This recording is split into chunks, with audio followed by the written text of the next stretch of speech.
Hi everyone, in this video we're going to take a look at completing an example for Chapter 8 when the information that we're given is in a table. Alright, so there's a few questions that we have to answer here for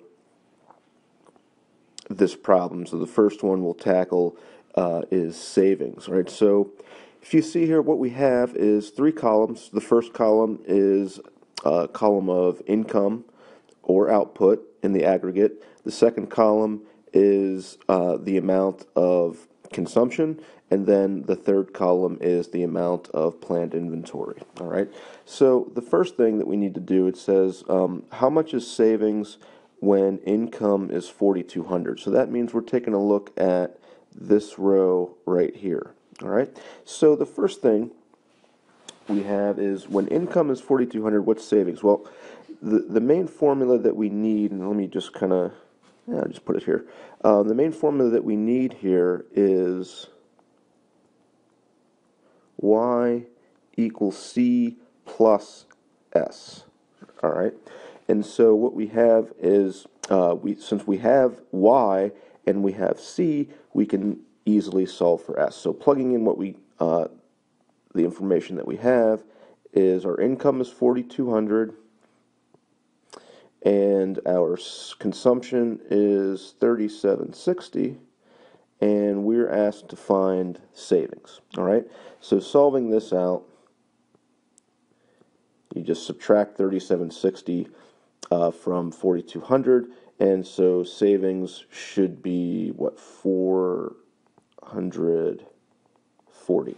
All right, so that's how you solve that one for savings. All right, now the second one is changes in unplanned inventory. All right, now, so for this one, what we need to do is we need to first figure out aggregate expenditure. All right, so the first formula that we need is aggregate expenditure in the economy, and this chapter is C plus I. Okay, so we're still dealing with income at 4,200. So therefore, for this one, aggregate expenditure, the consumption is 3,760. Investment is 400. So therefore, looks like we have 4,160. All right. So spending in the economy is 4,160. All right, and income or output, how much is produced, is 4,200. All right, so therefore, what do we have?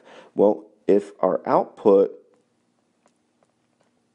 is 4,200 and we're spending 4,160, that means the value of goods and services produced is higher than the value of goods and services actually purchased in the economy, and so what's left over has to go toward inventory. So therefore, this is our change in unplanned inventories. So inventories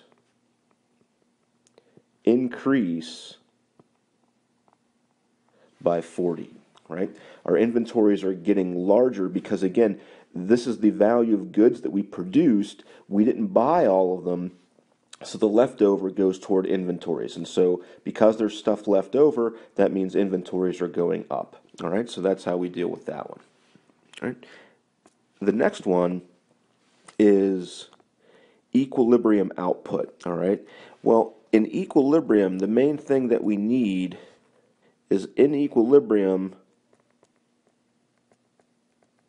production equals spending. All right, and so when we're given a table, what we need to do is go up to the table and figure out spending in each row. All right, so what we would have to do is add 400 to each of the consumption expenditures, and then what we need to do is look for where the amount in the aggregate expenditure column equals the amount in the income output column. So we're still at 3840. So now we found it, right? So again, notice what we have. When we added consumption and inventory, that's our amount of spending, and so that's 4,000, and that is exactly equal to the amount of output. So right here, Y equals AE, that is our equilibrium. All right, so we got that. Now the next two. All right, so the next one is that we want to focus on is MPC. Well, again, MPC is going to be the slope of the aggregate expenditure. All right. So what we need to do now is take a look at two different points. And so MPC change in AE over change in Y. All right. Which is really the same thing because income or because inventories are constant.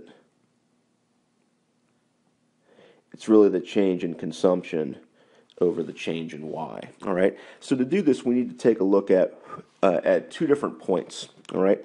Let's take a look at. We'll use these points, and then we'll use these ones. So again, what we want though is the difference. So we want to work with the change in consumption, which is this, and then divide that by the change in Y, which would be these two. All right. So to finish out the formula here, we would have 3120 minus 2960 divided by 3400 minus 3200, and that equals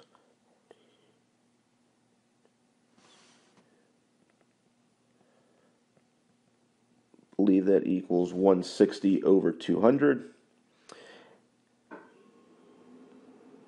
which I believe is 0.8, 16 over 20. Or 4 out of 5 or 0.8. All right. So our MPC is equal to 0.8. All right. So now we got that. The MPS, remember our rule here, MPC plus MPS has to equal 1. And so therefore, if the MPC is 0.8, we're spending 80 cents of each dollar. That means our MPS has to be 0.2. Right. So we're saving 20 cents. All right, good. Now, two more things to check out here. Next one is the multiplier. Well, this one I think is just no other way around that there's a few multipliers that we're going to learn in the next two chapters. This is just something you're going to have to memorize. So the multiplier is equal to 1 over 1 minus the MPC, which is really the same thing as 1 over the MPS, and you can see because the MPC is 0.8, then I take 1 over 1 minus 0.8 and you get 1 over 0.2, which turns out to be 5. Alright, and so the final thing that we want to do is use the multiplier to figure out if investment increases by 200, how does the equilibrium change? So again, you can think of what's going on here is if we replace this column of 400s with 600s, how are we going to, and what's going to be the new equilibrium? All right, and so again, I guess you could do the guess and check, but I don't think it's going to work with this table because we don't have all the values listed that we need, but we do have a formula that we can use, and that is the change in investment times the multiplier is equal to the change in output. All right, so if investment increases by 200 and the multiplier is 5, that means the change in output is going to be an increase of 1,000, right? Because 200 times 5 is 1,000. All right.